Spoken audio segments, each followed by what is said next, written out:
السلام عليكم ورحمة الله وبركاته. ازيكم يا اصحابي؟ عاملين ايه؟ يا رب تكونوا بخير. النهارده جايبه لكم فيديو جديد وحلو قوي هتستفادوا منه. اتمنى لو استفدتوا من الفيديو او ما عجبكمش او في اي حاجه تكتبوا لي في الكومنتات وانا هرد عليكم. ولو كان الفيديو عجبكم ما تنسونيش في اللايك وتشتركوا في القناه وتفعلوا لي الجرس علشان يوصلكم كل فيديوهاتي. الحقيقه ان بيجيني تعليقات كتير بس اللايكات قليله جدا. اتمنى رجاء يعني انكم تضغطوا لي على اللايك، وشكرا لكم وشكرا للمتابعة مقدما. ويلا نبدأ الفيديو على طول عشان المقدمة يعني ما بحبهاش تطول اكتر من اللزوم. نقول بسم الله الرحمن الرحيم. طبعا احنا متعودين نعمل حلويات، نعمل نخلي يومين ثلاثة كده للمطبخ، نعمل اشغال يدوية، نعمل كل حاجة في القناة بتاعتنا. المرة دي انا هعمل لكم حاجة مفيدة جدا اللي هي شنطة الخضار او شنطة ممكن تحطي فيها اي حاجة يعني تطلعي بيها او تروحي السوق او كده يعني. تبقى حلوة خالص كده ومن صنع ايديكي. وطبعا زي ما احنا عارفين الاسعار غليت اوي. فالنهاردة هنعمل شنطة بسيطة وبحاجات يعني مش مستفادين منها، بالقماش اللي مش مستهلكينه في البيت. هنشوف هنعمل أسهل طريقة بحاجات بسيطة جدا. طبعا أنا عندي بسم الله الرحمن الرحيم، أنا عندي اللي هي الشكارة دي أو مشمع أو من الأكياس اللي هي التقيلة. وعندي قماشة سواء مشجرة سادة زي ما تحبي، أو قماشة معاكي تستخدميها تكون قديمة عندك، ممكن تعمليها. هحتاج المقاسات بتاعتي اللي هو الطول زي العرض، بس العرض هيزيد يعني حوالي كده 5 سنتي، يعني على حسب المقاس اللي انت محتاجاه. فأنا عملت 50 طول و55 عرض زي ما احنا شايفين.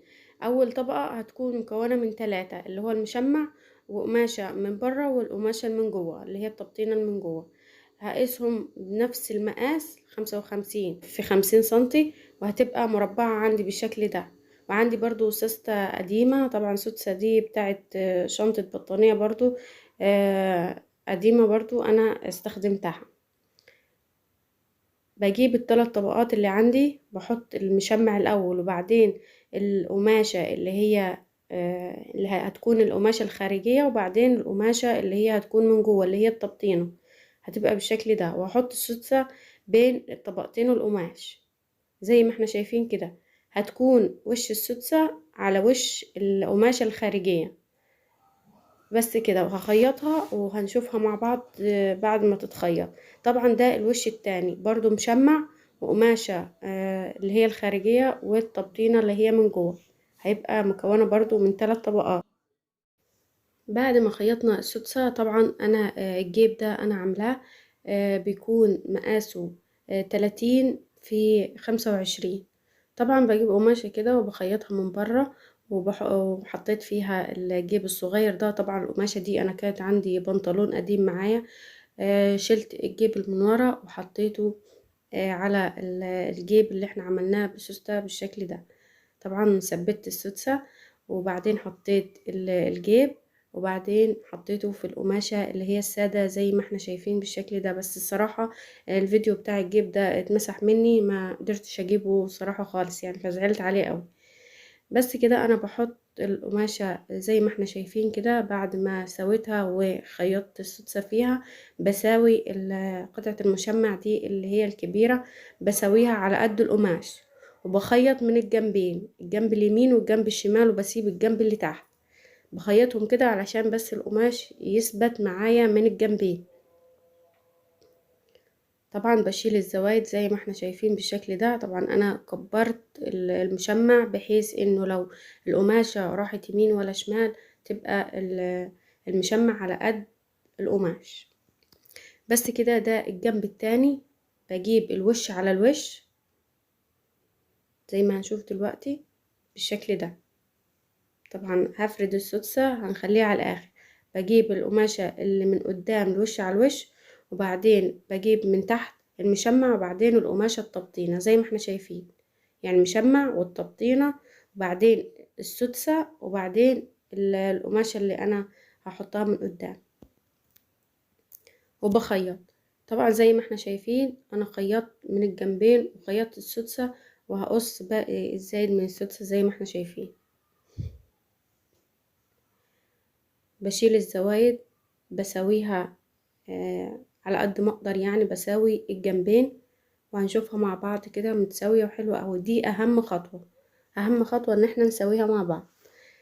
بس كده. وده القاع او القاعدة بتاعت الشنطة بتاعتي. ودول الايدين، الايدين دول انا شريط خيطته من على القلبة، وبعدين قلبته كده، وبعدين خيطته من الجنبين. وعندي لو حتة خرطومة او خشبة او اي حاجة ممكن احطها فيها، بحيث ان الشنطة تكون ماسكة ايديها كويس جدا كده وما تتخلعش مني او ما تتكرمش.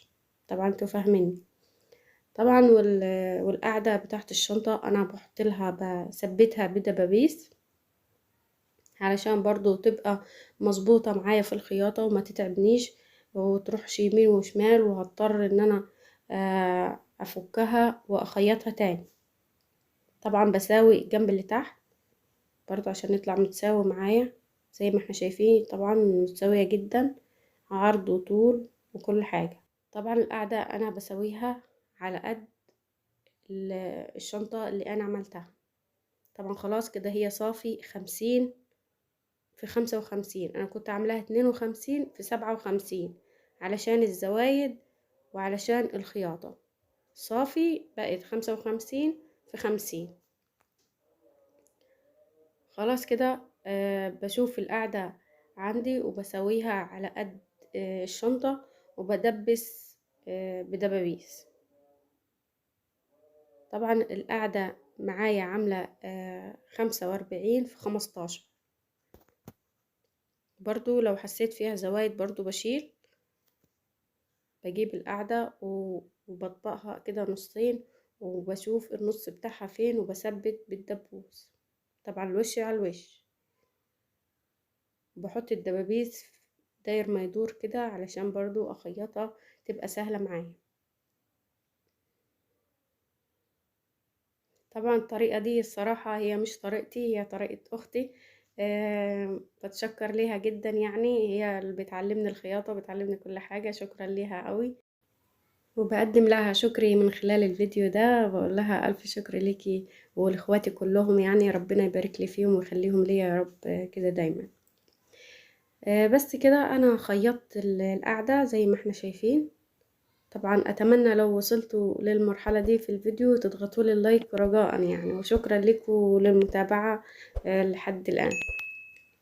بس كده زي ما احنا شايفين متساوية، والقاعدة حلوة ومتساوية جدا، والجناب والسدسة وحلوة خالص. هنيجي طبعا نركب الايدين.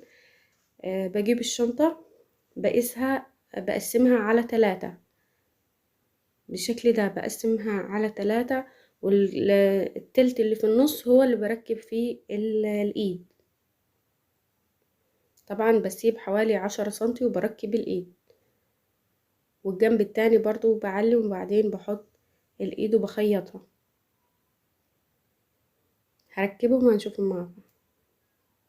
طبعا دي بعد ما ركبتها، طبعا الخرطوم اللي انا كنت حطاه او الحامل اللي انا حطاه في الايد ده، حسيت ان هو كبير ومش حلو يعني في الشنطة، فقصرته شوية. هنشوف في اخر الفيديو.